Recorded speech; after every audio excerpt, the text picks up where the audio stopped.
Good morning, everyone, dear colleagues. Very pleased to have you with us again. This looks very much like a department internal meeting, but it's not in this case. It's a wrap up and a follow up of all the different sessions that we had on the corona-related situation in the home countries of our staff, and I'm very, very pleased to reunite all of you together.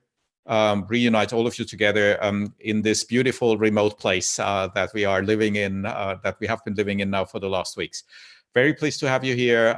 We have different countries here in the order of appearance that I see the people here on Zoom. That's not necessarily the order that you see, but that could be already the first memory task to fulfill here, but to compare whether you find the right person to the right country. So in the order of appearance on my screen, it's Catherine Altobelli for Italy, it's Katerina Polychronopoulos for the US, it's Mariana Rissetto for Argentina, it's Emily Johnson for the UK, it's Antoni Napieralski for Poland, it's Jonas Botta for Germany, it's Tima Anwana for South Africa, it's Ziga Scorjanc for Slovenia, and it's Doruntina Berisha for Kosovo. Very welcome to have all of you here together. Thank you for being with us. Who of you would like to report about significant changes since we have met for the last time? I can begin. Yeah. So the situation in the United States is interesting, shall we say. The numbers have exploded. So nearly 1.7 million have been infected now, and we have nearly 100,000 deaths already reported. Despite these numbers, states have already started reopening, and the federal government has encouraged this reopening. It's issued guidelines to states about, certain precautions that they should take. But even as we speak, restaurants and public spaces have started reopening despite warnings from the CDC, and so that's a quite interesting situation. Several relief packages have been set for, to be specific, have been passed by Congress, with a fifth one in the works. It's been passed by the House already, so it's going to the Senate, which would be about a $3 trillion package.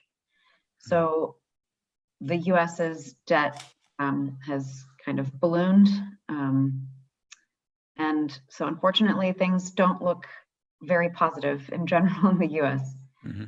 Last time when we spoke, Katerina, as far as I remember, one of the points that you constantly raised was the difference between different states in the US. So would you keep this as an important part of the situation, that the situation is still very different in New York or in California or in Florida? Or is it getting worse everywhere so that the differences are not that important anymore? Yeah, of course. That's a good question. The numbers in California are looking a lot better than the numbers in New York still. One of the reasons, is that California had an advance notice, as we talked about a little bit before. New York was hit first. There wasn't a lot of testing going on at that point because the resources just didn't exist.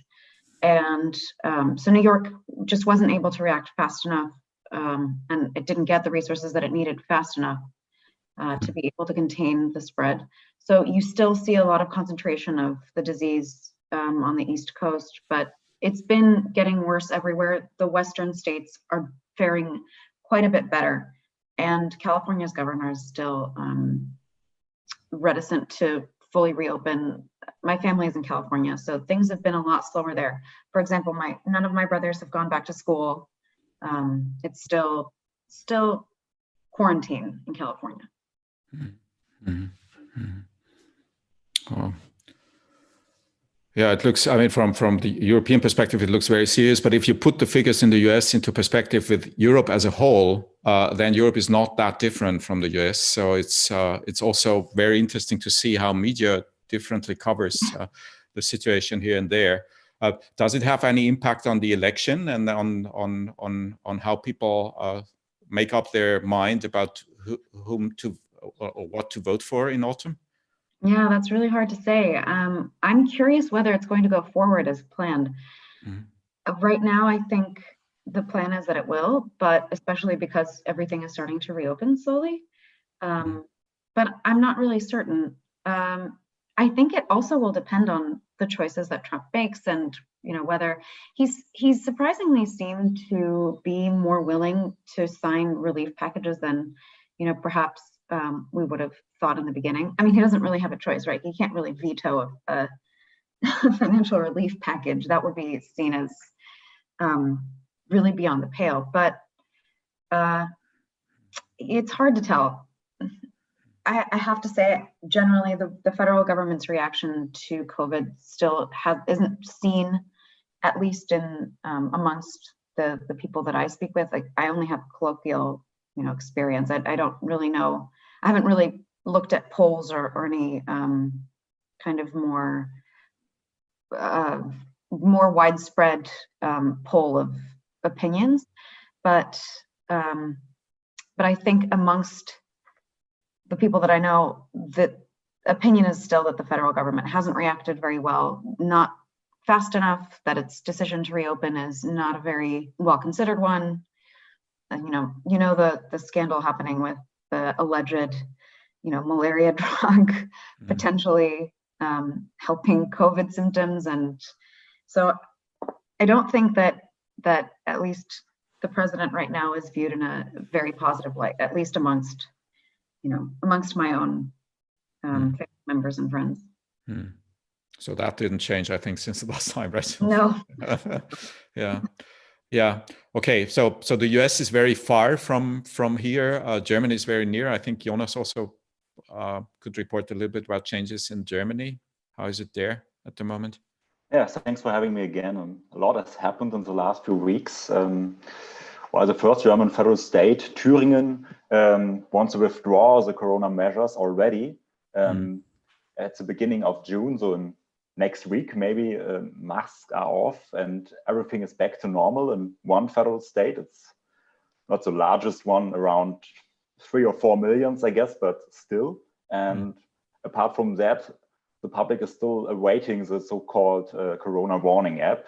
But I read in the news at the weekend that it will be probably finished in 3 weeks. So we will see then what we get of that process. And after the federal government had long advocated for central data storage, the new app concept is more committed to a decentralized solution. So it could be a huge win for privacy at the end. And Jonas, are you in Berlin at the moment? You personally, or? Yeah, I'm back in Berlin. We have like 1 week at the SC for our honeymoon. Originally, we booked a trip to the US, but okay, you know how that turns out. Not so well, not for my pocket especially. But the legal and university system is still far away from back to the normal in Berlin. But the daily life, you wouldn't know except from the masks, I guess, because in public transport is back to normal. Everybody is going to work mostly. The only part is mostly the education system. So you can't bring your children to the kindergarten. You can't go to school the whole week, maybe 2 or 3 days. And also the legal clerkship is not back except by Zoom. Yeah. And you personally, you do your daily life just like, I mean, apart from that, you're not on a honeymoon, you're doing your daily life as if there were no crisis. Yeah, I'm still not meeting much of my friends, just 2 on 2 or 1 on 1, because it's not allowed to mix with other households, and it's just one household each time. But I would say it's, because I'm in academia, it's mostly like 80% back to normal, I would say. And my wife is working at the hospital, so there was never being a home office for her. So it's 100% all the time, just with more stuff to do. Emily, you are in the UK at the moment. How's daily life in the UK at the moment for you? So I would say daily life is quite similar to how it was when we first had our discussion. I'd say a few weeks ago we had another announcement from Prime Minister Boris Johnson, where effectively he started to relax the lockdown rules, which meant that we can now go out for exercise more than once a day. And the plan is to allow workers who can't work from home to work, to allow them to go back into the workspace if it's safe. So for example, in jobs like construction, that's permitted. And then there's this very strong encouragement for people to avoid public transport as much as possible, walk, cycle, drive alone if possible within the same household. There's also been some interesting remarks when it comes to travel, which we might discuss later, when it comes to now 14-day quarantine period for arrivals coming from abroad, which wasn't implemented before, which is quite strange. The plan is also, when it comes to schools, is to start reopening schools, at least primary schools, so from the age of about 4 or 5 to 11, to start opening them again beginning of June, with secondary schools not opening until the end of September. So still quite some time. When it comes to kind of universities and teaching, my sister's the close example to me, and everything is working remotely when it comes to universities and schools, as is the case in most places, I would say. But day to day, not much has changed for me. Yeah, I just read in the news during the weekend that Cambridge announced that they would do everything remotely in the full next academic year, right? So yeah, I think that's come as quite a shock to some current students and then prospective students when it comes to attending university, because not only is it the whole, I mean, it's quite expensive here in the UK, and so you're paying for essentially remote learning, not perhaps full access to library and facilities and the entire university experience, which I think has left some students kind of contending whether or not to actually defer a year. And then some universities obviously questioning whether or not they will or can allow this, or whether this should only be done in special circumstances. Katerina, same question to you. I mean, the US academic system probably has quite the same challenges at the moment. People would need to apply for classes next year, and it's still, is it already clear whether they are going to happen? Yeah, I think it's much the same in the US. In most universities, I think, have not yet made that decision. There are some East Coast universities, I want to say Cornell, but I'm not entirely sure. I think Harvard is contemplating it as well, just doing remote classes online next year. I know my brother is going to university next year, and to Purdue, and he has not, his university has not yet made an announcement on that.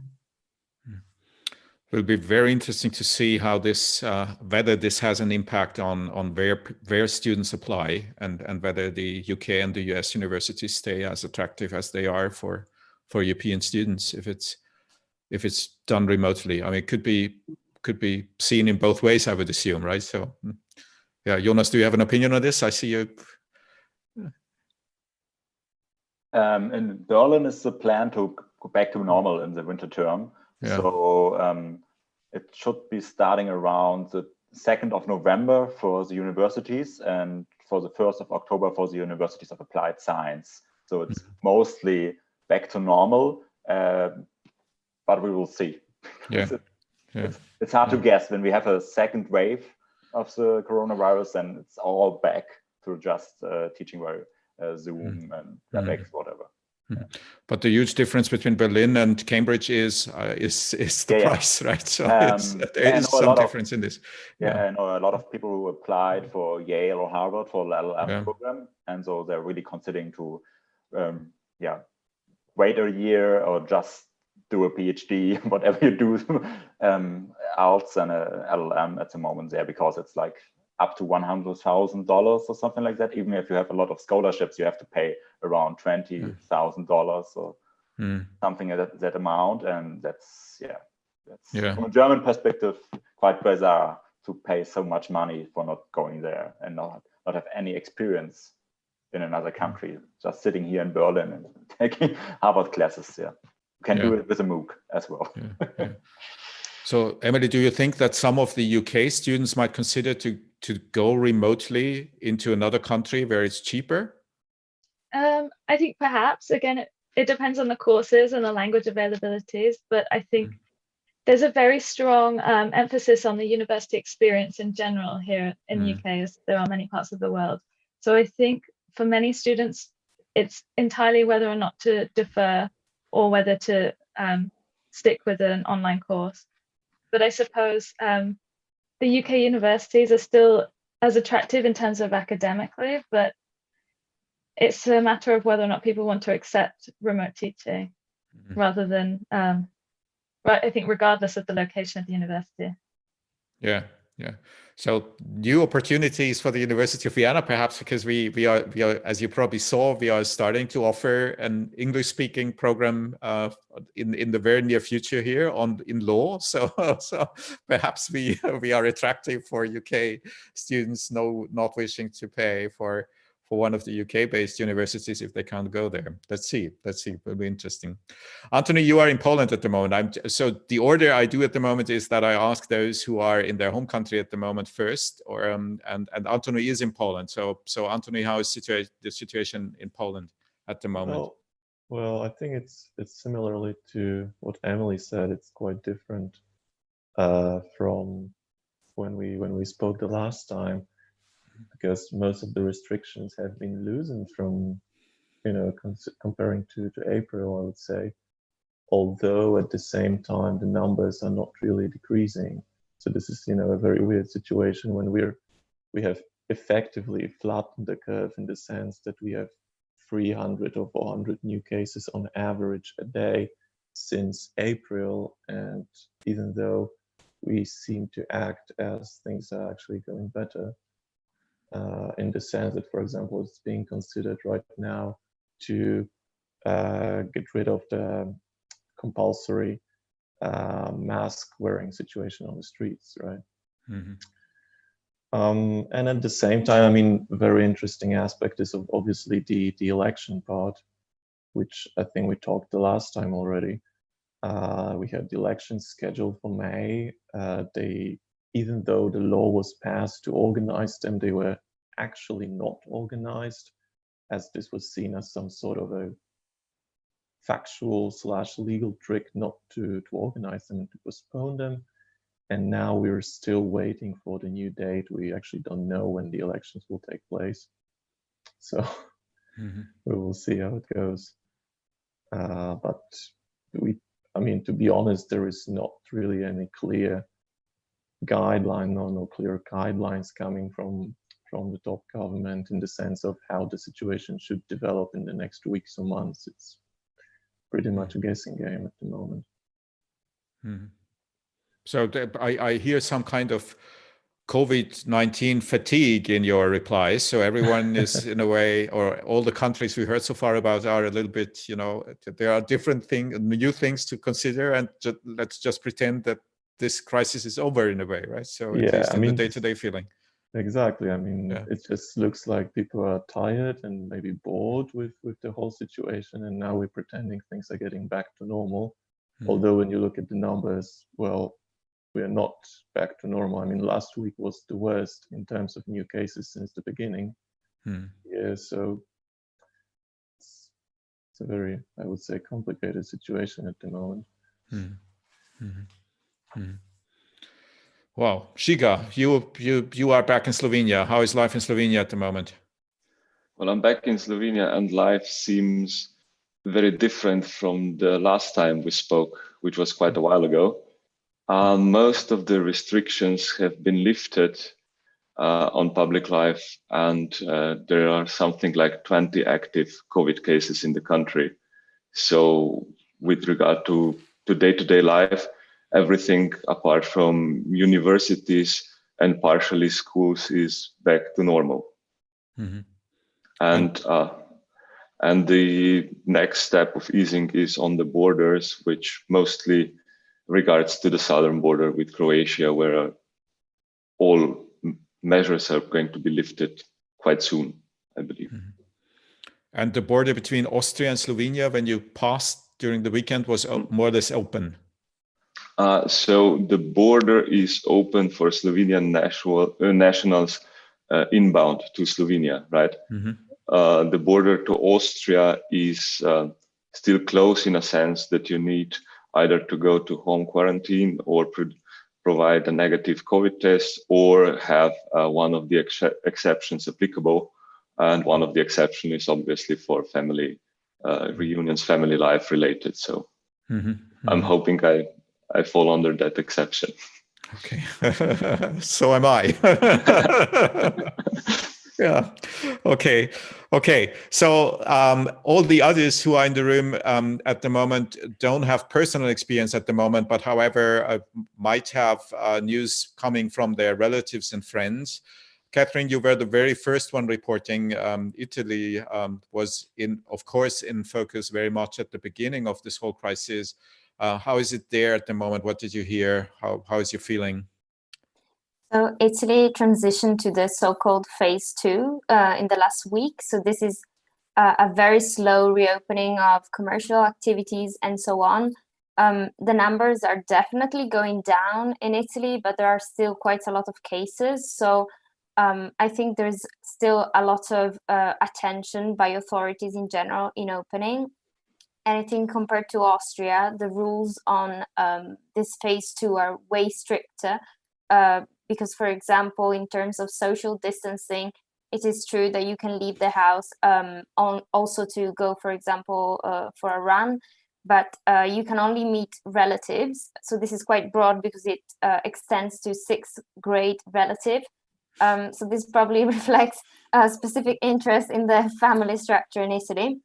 But apart from this, you're not supposed to meet with anybody else. So I think this is rather strict. But in practice, in the last week, there have been a lot of issues with people not following these rules. And effectively, there has been a lot of tension because of really an incredible amount of people going back to the Italian movida at night of young people and so on. So they're really trying to also have teams of volunteers to try to check on these activities, and the whole culture of aperitivo in the evening is back to normal. So this is really a big issue at the moment. Apart from this, there is a constant monitoring of the hotspots, that there are still even new hotspots in regions like Molise and Basilicata, but the most cases are still in Lombardy. So really the majority of daily new cases are there. So obviously this creates a lot of tension between regions where there are regions that have really, really low numbers and regions that are still doing quite badly. So this is also seen in the fact that there is no free movement between regions and so on. Mm-hmm. Mm-hmm. And that's it's the police taking care of this, or so the police on the streets asks you whether you're allowed to be somewhere where you're not living, or how is this working? So until I think a week ago, you had to have a specific documentation every time you leave the house. So this is not applicable anymore for when you leave your municipality. So you can leave the municipality, but still the reasons why you can leave are limited to mostly food, let's say necessities, health-related matters, or sport, let's say, but still, again, this is limited to individual activity and so on. Yeah. So they are rather strict, and people are really not following it so far. Mm-hmm. And schools and universities are closed? Schools and universities are closed until definitely September, and actually university exams and graduations can happen, let's say, in person, but implementing the distancing rules. Mm-hmm. So similar to Austria then, in this sense? Yes. Yeah. From what I heard, in general, there is a reluctancy in having in-person exams, even if this is legally allowed now. Mm-hmm. Mm-hmm. Mm-hmm. Yeah. Mariana, Argentina was in the news today, I think in one of the German news that I read in the morning, because of the dramatic economic situation the country faces at the moment. So that probably has a serious impact on daily life there, correct? Yeah, that's correct. Basically, the situation perhaps in comparison with other countries in Europe is actually much worse. First of all, in terms of an increased number of infected persons. And that's why actually one of the measures, now we are around 11,000 people infected as of, I think it was Saturday, the last report that I read. And the problem there was also, and the other is the inequality in terms of distribution of infected cases in the country. This is basically, there's a huge hotspot in the capital city and the province of Buenos Aires, which creates an inequality in terms of what kind of measures to prevent the spread of the coronavirus have to be implemented country-wise. This, I'm coming to your question, just to address it. The measures that have been issued on latest Saturday keep the quarantine country-wise. This with some exceptions of flexibilization measures, and the flexibilization measures can be issued by each province with an endorsement of the national government. The flexibilization measures also respond to the economic crisis, which I think I reported on the first time that we met. This is not a new situation, but of course the situation has been worse. Although from a couple of days ago, there were a new list of services, activities that can be already being developed in order to increase, of course, the economic activity country-wise, but still there are a lot of specifically small and medium enterprises affected. I cannot tell you specifically numbers on how this affects, but one of the most worrying issue regarding the economic crisis is the loan of the international, was provided by the International Monetary Bank. And this, there was a deadline a couple of days ago that needs to be pursued, let's say, accomplished by the Argentinian government, which of course missed. And this, reflects a lot on the people too, as they are not able to work, and the government, although some help, financial assistance of the government, this is not, of course, enough for many. There are many restrictions also if you apply as a small or medium enterprise, and conditions to be met, which not all, of course, comply with. And this is not a bright picture, unfortunately, to report on. But that's basically the situation. And one of course, of the most, let's say, affected now, the worrying, let's say, the most worry of all is specifically the spreading in less like, let's say, vulnerable neighborhoods, specifically in the province of Buenos Aires and the surroundings, where most of the population of Argentinian lives. This is almost 40% of the Argentinian population lives in the capital city and the surroundings in the province of Buenos Aires. Therefore, there are also strict, let's say, a provision of circulation in the whole country, with certain exceptions as well. This has not changed. And perhaps the only thing that it's interesting to report is that now on Saturday they announced the mandatory use of an app, which is the permit, which allows, let's say, for permits of circulation if you're belong to the groups that are exempted from circulation. This app is actually not only allowing you, if of course approved, to circulate, but also you have to report voluntarily on what your COVID symptoms are. Of course, data is stored by the government, and perhaps we can discuss this on a let's say, data protection point of view. Although of course here the let's say data protection authority in the country, what it did is similar to the protection authority here. Europe has already made a statement where this collection is legally based under the data protection law of Argentina. And the assessment was positive, so the assessment was positive. Yes. So this looks much darker than a lot what we heard about the European situation in the reports before, right? This is serious. And the figures are still significantly increasing in Argentina?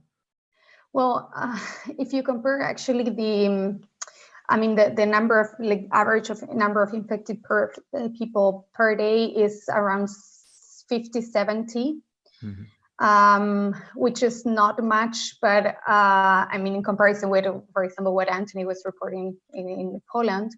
Yeah. But perhaps something to let's say be accounted to is also the number of tests. Apparently, as far as I researched, there are 5,000 tests per 100,000 people being performed in the country. And this, I don't know how much, this actually reflects reality. Yeah. Which brings us to South Africa, Tima. I think one of the things that I read about South Africa, the situation in South Africa, is that Africa as a continent as a whole, and South Africa as a country in particular, was doing remarkably well when it comes to the outcomes of the disease. So the death rate in particular is in comparison with other areas of the world relatively low. And there were two explanations to this that I heard or that I read. The first one was the population is younger, therefore the outcome, the deadly outcome is lower. The second one is the testing is lower, so people simply don't know, or countries simply don't report all deaths that are related to the disease. So what would you answer to that, and how is the situation overall?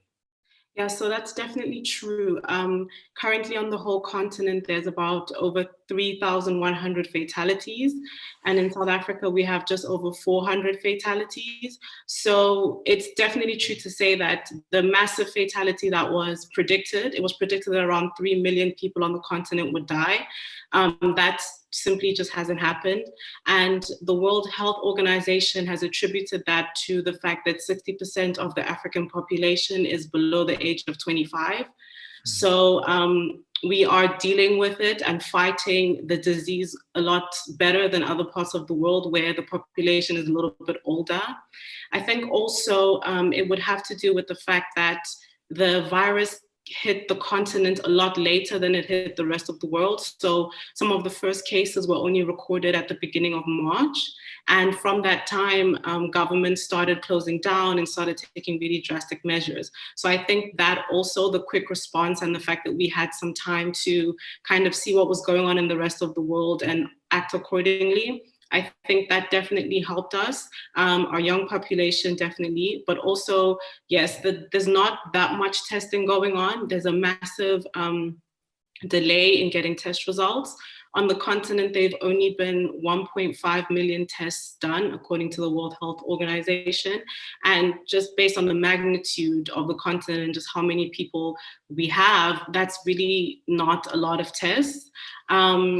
The massive problem is that it's difficult to get testing done in rural areas and areas that are outside of the urban areas that are outside of the cities. So that's basically what the governments are working on now.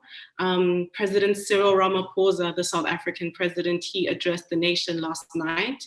And one of the main things that he spoke about was increased testing, getting testing kits out to rural areas and underserved communities, and really just trying to get more accurate figures, because what we have right now, based on the tests that have been done and the backlog in getting back test results, aren't as accurate as we would like them to be. And daily life of your relatives in South Africa looks like quite similar to what you reported last time, or did it change? So things have slowly started changing. South Africa is using what we're calling a 5-level COVID-19 status system. So we start from level 5, which has been a complete shutdown. That happened on the 27th of March. As of a couple of weeks ago, we've moved to level 4, which allowed people to go out for runs, but there were still strict curfews in place. And from the 1st of June, we'll be moving to level 3, which is the gradual opening of the economy. So people will be allowed to go back to work. People will be allowed to move from city to city, province to province. People will be allowed to go outside for runs. The alcohol ban has been lifted. So little things like that are changing. So from the 1st of June, I think it will be almost life will almost go back to normal, but we will still impose strict measures. Masks have to be worn in public, and workplaces have to impose strict social distancing and things like that. Yeah. Tina, you were outstanding because you and Antoni reported on very complicated legal issues in your home country related to the crisis. How are things going there at the moment when it comes to the political implications and the legal political implications of the crisis? Yeah, so to sum it up just shortly, last time we talked about the government passing some decrees, and then the president decided to file a complaint to the Constitutional Court. The Constitutional Court decided that the decrees are not in line with the Constitution because the decrees were restricting the freedom of movement too much, and you had to consult the municipalities and then pass decrees based on the situation in each municipality. So, and as last time, as you predicted, Nicolas, now the president passed the decree, and now the government is backfiring. So complained again to the Constitutional Court and asking the Constitutional Court to annul the decree of the president. So it's still an ongoing battle between the president of Kosovo and the prime minister of Kosovo. And yeah, but if you look at the numbers of people infected and the people already recovering, then you can really see a really good trend. So this is one of the good news. So yeah, the government decided to step by step to remove the restrictions in Kosovo, so people can go outside not only for 90 minutes, but for 180 minutes, so about 3 hours twice a day in total. Museums are slowly opening, public transportation is working slowly, or in some parts of Kosovo. You can go to restaurants that offer takeaway, so the restrictions are slowly removed or lifted. So this is the good news, and bad news is that the government and the prime minister and the president are still in a political battle right now. Yeah, and there's no clear way out of this at the moment. So the Constitutional Court will again decide. That's the next step. Exactly, in 4 days. So we'll see. 4 days. Yeah, it will be interesting to see. Wow. Okay. So on the one hand, it's similar in many countries. On the other hand, there are significant differences. But let me just recheck. Am I correct that no one can report that schools and universities will be reopened in the near future? Well, in South Africa, from the 1st of June, all high schools will be open. So from grade 7 to 12. And then public universities are allowed to open, but only to 1/3 of their student population. So that'll probably just be graduating classes and classes who maybe master's classes, smaller classes and things like that. But for the most part, public universities will continue with remote teaching.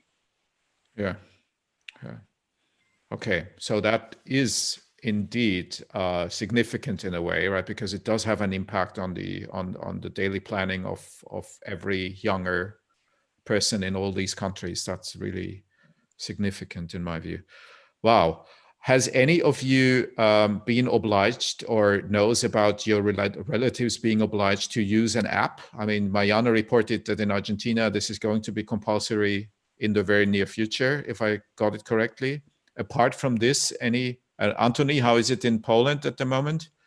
Well, so at the moment we have 2 apps. The first one is the home quarantine app, and this one is compulsory. So when you're following the law, if you have to do quarantine, for example, when you're coming back from abroad, you need to get this app. And it checks whether you're actually where you're supposed to be. You have to take a selfie after receiving a text message within 20 minutes. So this has not changed since we spoke last time. And when we spoke last time, there were also plans already on doing this Bluetooth tracing app being developed exclusively by our Ministry of Digitalization. But after Apple and Google have declared they will work on their own solution, the works on the second app have stopped. And now it has been released only as some sort of self-assessment tool. So you can input what symptoms you have, and then you'll get a message whether or not you should see a doctor. But this whole Bluetooth tracing part is not there yet, and they will integrate it with whatever Apple and Google will produce. However, the second app will, at least according to the official declarations, will not be compulsory. Yeah. Which is also the situation in Germany, as Jonas reported already. So everyone is insisting that this is to be on a voluntary basis, correct? Yeah. Yeah. Is there any country that introduced a law guaranteeing that these apps are used only on a voluntary basis? Because that's one of the things that Switzerland is doing at the moment. Anybody able to report this on your home country? So it's not that popular, because a German approach that was also suggested in Germany. Yeah, Jonas, but that will not be the case in Germany either, right? So. We don't know yet, maybe. I guess the official opinion of the federal government is we don't need a law because it's voluntary, but a large minority in the academic world or in the data protection world is promoting such a law, but we will see. There's already this called Corona Donation app, donation data app, but it's only based on fitness tracker data to just have an image of the geographical spread of the coronavirus. And the new Corona warning app will also be based on Bluetooth. Yeah. So what of the home country of Google and Apple, Katerina? Anything to report on how people on the street use apps and whether they do it or don't, and whether they do it on a voluntary basis or are supposed to do so? Yeah, so as was mentioned, Google and Apple have designed an API that was to be released in May. And essentially it would let the two, it would be a centralization of the information. So they're trying to do basically, because that's what really matters, right, is getting the information all centralized. I don't actually know if it's been released yet. None of my friends or relatives have reported using the app. In the US, as far as I know, it would be just voluntary. I assume that amongst the younger population, there would be, once it is released, I'm assuming it hasn't been yet, there will probably be widespread use of the app. Virtually everybody has either an Android or an Apple phone. So I think the idea is to make it as simple as possible for users to just report whether they have come into contact with anybody who's been infected, and if so, report on whom. Yeah. Wow. Okay. Another question coming together with this one is about judicial control of all the measures taken. So I'm quite well aware of the German Constitutional Court having published already quite some decisions on the fundamental rights parts of all the legislation. Jonas, could you kindly perhaps start by wrapping up what the German Constitutional Court did, and then let's compare this with the situation in the other countries that we are reporting on? I guess the most important decisions are on the right of assembly, because it was at some point mostly forbidden to assemble and to protest against whatever you like. But nowadays it's quite liberal, especially for the coronavirus critics, you could say, or whatever you want to call them, who don't believe in coronavirus and talking about deep state and blah, blah, blah. And they have really big assemblies in Germany in the last weeks, like a lot of 1,000 people get on the street, not wearing any mask, just wearing signs, Corona isn't there, it's all a lie. And it's possible because of the important judgments on one side, but it's also because I guess the state doesn't want to have the pictures of protesters beating up by policemen and even getting them more story for their conspiracy theories. Yeah, but I guess it's the most important judgment is on this right of assembly and to be able to assemble in the public space again. Yeah. Remarkably, Emily, I don't hear anything about the judgment system in the UK, although there are quite some reasons to think about whether there should be cases, right? So Yeah. why is this? Am I reading the wrong journals or internet sources, or why is it? I can't say for sure what the answer is, but I would agree from all the research I've done, there so far seems to be little or no cases when it comes to the coronavirus in the courts. But I think that there's an overall problem when it comes to a backlog of cases now. So we have family friends who are lawyers, and they're basically operating via Zoom, as is the case in many countries, but there is an overall backlog of cases across the UK currently. Mm-hmm. And that's it, right? So, okay. Yeah. Wow, interesting. Okay, Poland, I heard already that the situation is complex as usual, right? But Antoni, in your words, what would you say? Well, the role of the justice system. Being honest, we have a big issue with fundamental rights at the moment. And there is, especially with the freedom of assembly, as mentioned by Jonas, the approach here is quite different than the German one. So we have an effective absolute ban on assemblies in public places at the moment.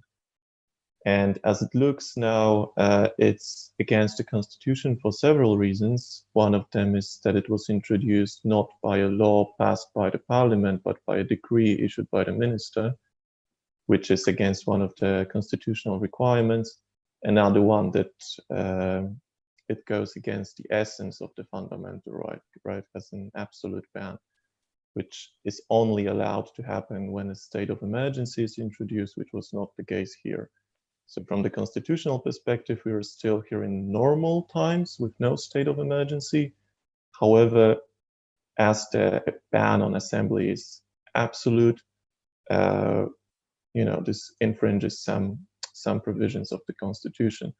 And the problem is that enforcement of this ban by the police is purely political at the moment. So last weekend we had a situation where the president, the current president, and the prime minister were meeting with their voters with what was obviously a public assembly, and nothing happened from the side of the police. And at the same time in Warsaw, there was a protest against the current politics of the policy of the government, led by one of the candidates in the presidential elections. And the end of this was physical violence of the police, tear gas on the street, and the candidate arrested based on breaking the assembly ban.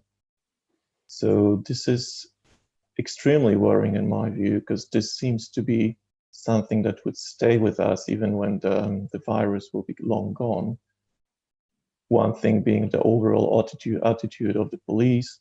Second, the attitude towards the constitution. Yeah, I think this is something which I see working in the countries that I have a closer look into, which is in particular Germany and Austria, that the judicial system in both countries now starts to react in a way and to bring things more back to normal than it was a month ago or so.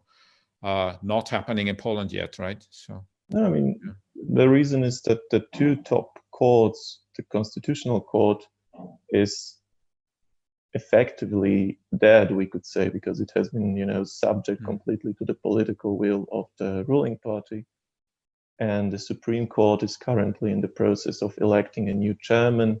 In other words, there are attempts from the ruling party to take over the chairmanship of the Supreme Court as well. So, being honest, the judges have some other things to do at the moment. They're trying to make sure that the Supreme Court will not be taken over too. Yeah.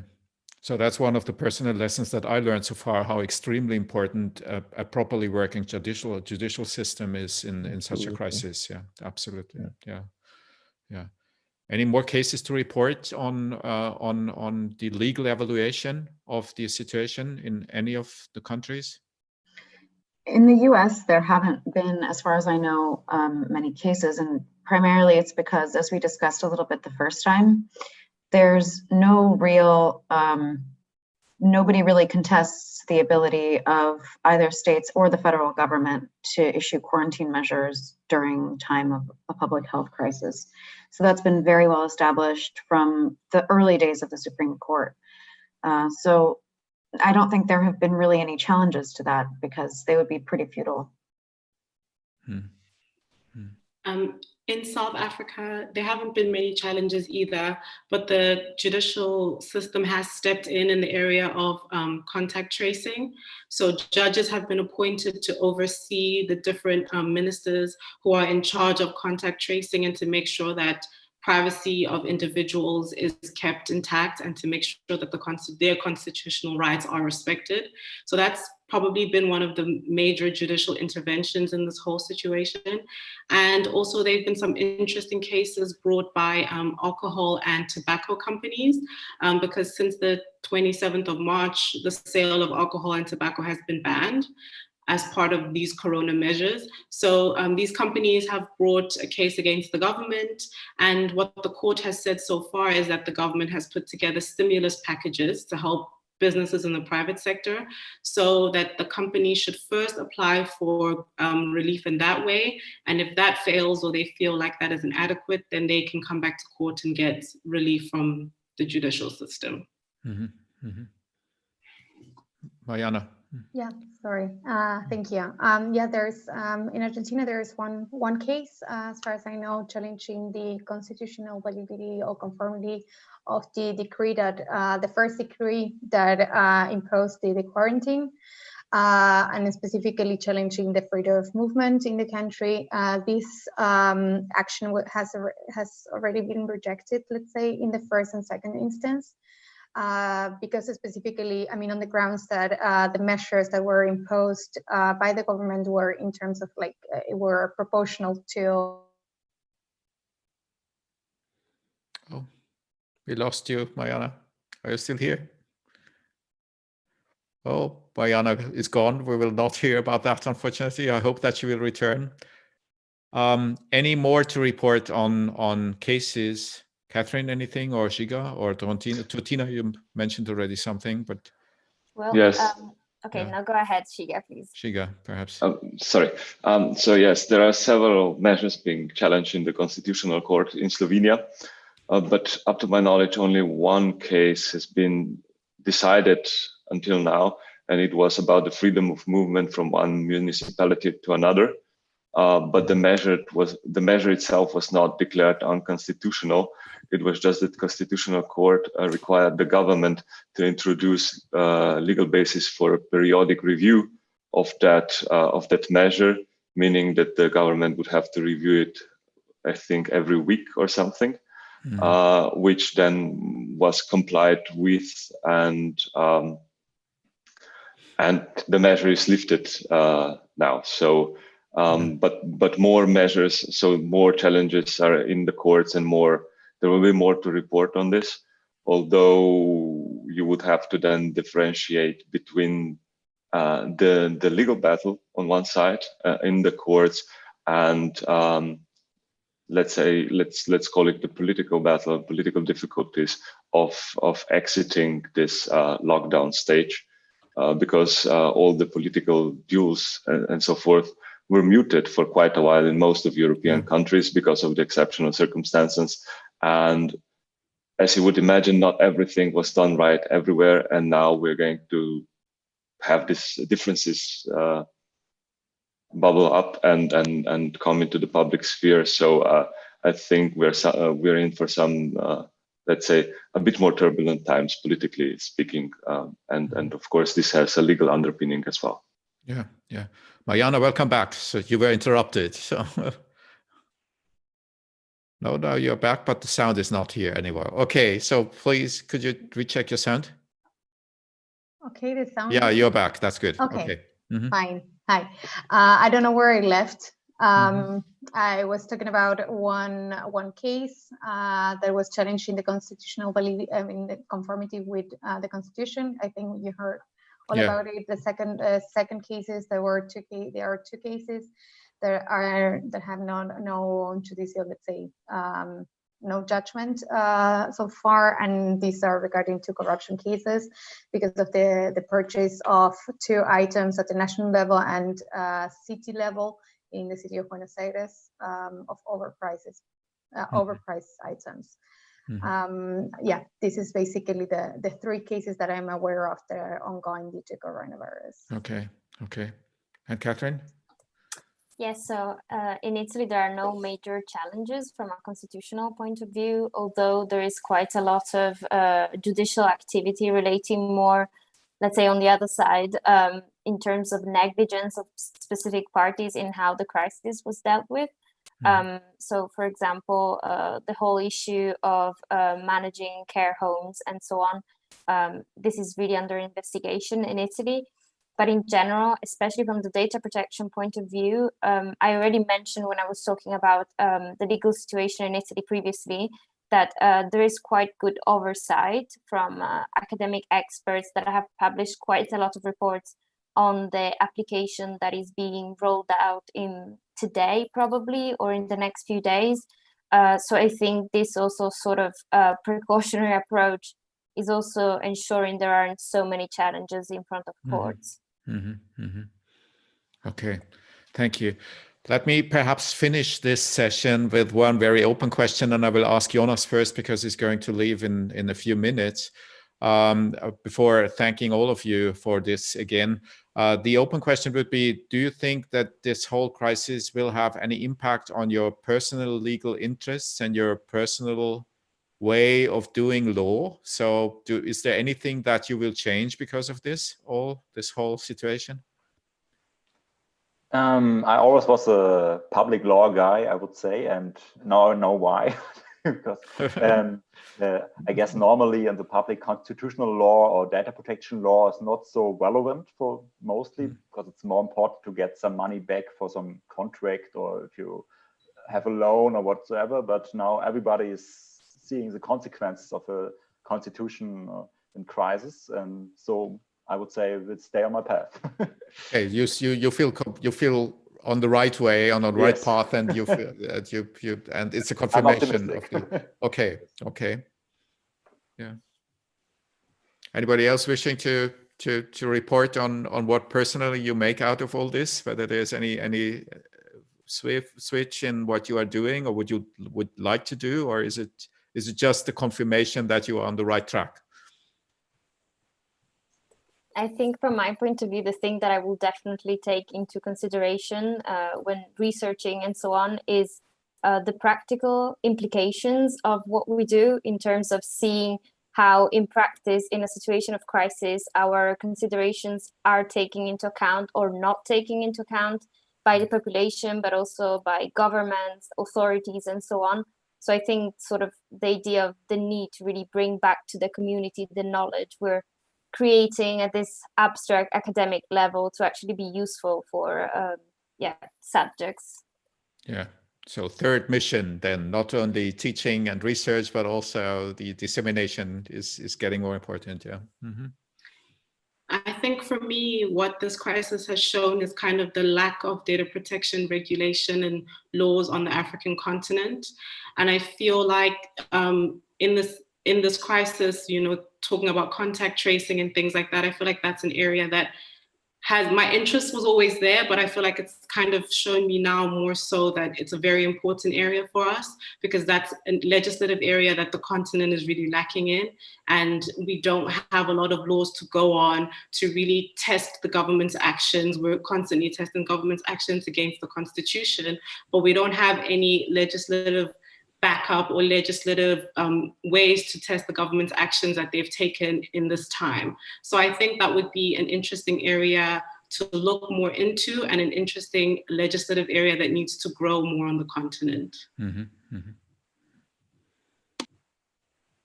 Yeah. I would just like to add, so from my perspective, sorry, Antoni. Go ahead, Millie. I would say it's increasingly interesting to me the extent to which populations and how this differs across the world, the extent to which populations accept limitations to their rights and the privacy and data protection when it comes to public health, because I think that we haven't faced a public health crisis like this, I think, in any of our generation at the moment.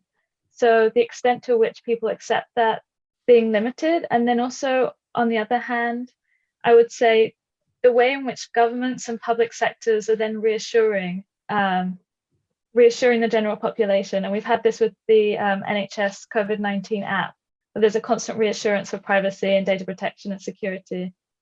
I just find that kind of balance quite interesting. Yeah. Antoni. Yes, I think for me the lesson is how fragile a legal system is, especially a legal system that pretends to be governed by the rule of law.